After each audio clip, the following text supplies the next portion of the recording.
Bismillahirrahmanirrahim. Tarsus Umut Kervanı olarak hayırseverlerimizin bizlere bağışlamış oldukları gıda paketlerimizi aldık.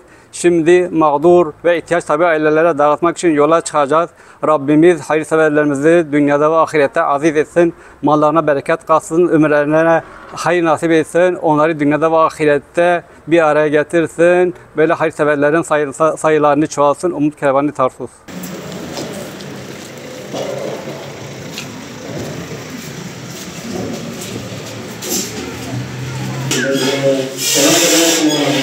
Selamünaleyküm. Baba, kolay gelsin.